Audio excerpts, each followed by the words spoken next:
নমস্কার। আশা করছি আপনারা সবাই ভালো আছেন। আমরাও ভালো আছি। তাহলে চলুন আজকে বাদাম দিয়ে লাল শাক ভাজা করব। প্রথমে আমি কিছু বাদাম ভেজে নিচ্ছি। তেল কিছু দিইনি, এমনিই ভেজে আমি বের করে তুলে নিলাম।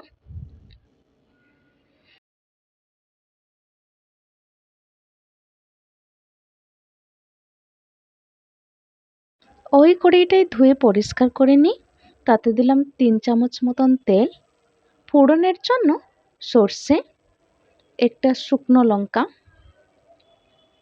কেটে রাখা পেঁয়াজ, কুচানো রসুন দিয়ে ভালো করে নাড়াচাড়া করে নেব।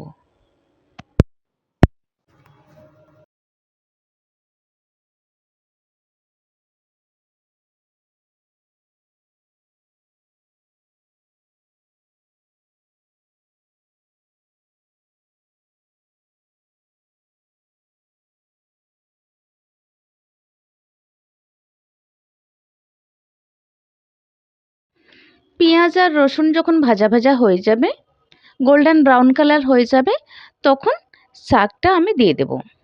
আমি প্রথমেই বলে রাখি, আমি শাকটা বেছে ধুয়ে পরিষ্কার করে কেটে রেখেছি। দেখুন পেঁয়াজ আর রসুন হয়ে গেছে। দিয়ে দিলাম কেটে রাখা শাক। শাক দিয়ে ভালো করে নাড়াচাড়া করে নিচ্ছি।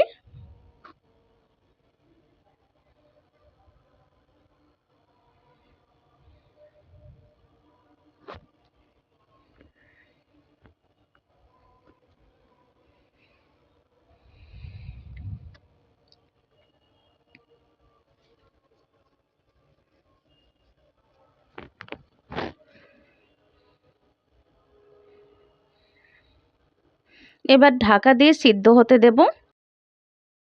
এবার ঢাকা দিয়ে সিদ্ধ হতে ছেড়ে দেব। যে বাদামগুলো আমি ভেজে রেখেছিলাম ওইগুলো ঠান্ডা হয়ে গেছে। এখন হাতেই খোসাগুলো ছাড়িয়ে নেব। ছাড়িয়ে নিই।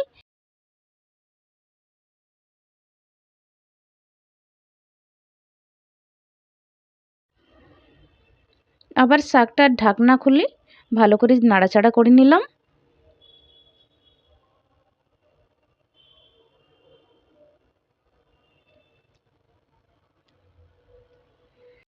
দিয়ে দেব স্বাদ মতন লবণ।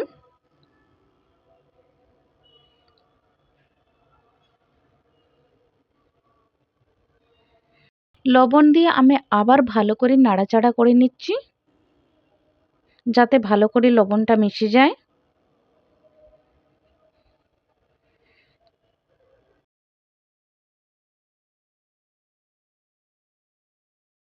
দিয়ে দিচ্ছি কাঁচা লঙ্কা।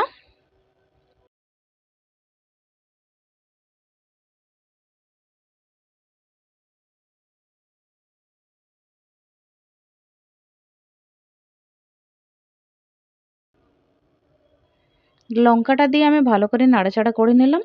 বাদামগুলো খোসা ছাড়ানো হয়ে গেছে। এবার হেমদস্তায় ভালো করে কুটে নেব।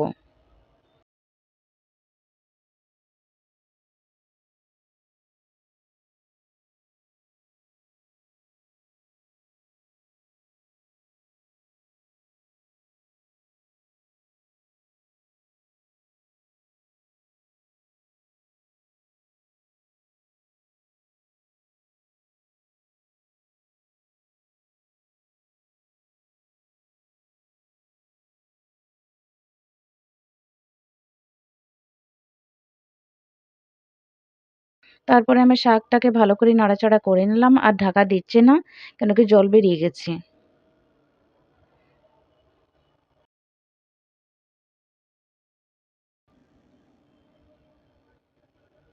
এবার আমি দিয়ে দিচ্ছি বাদাম।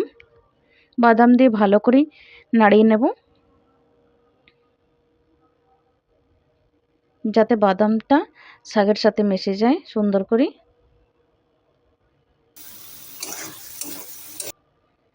শাক হয়ে এসছে, দেখুন দেখতেও খুব সুন্দর লাগছে, খেতে দারুণ হয়েছিল। আপনারা ঘরে ট্রাই করুন, আর কেমন লাগলো আমাকে কমেন্ট করে জানাবেন।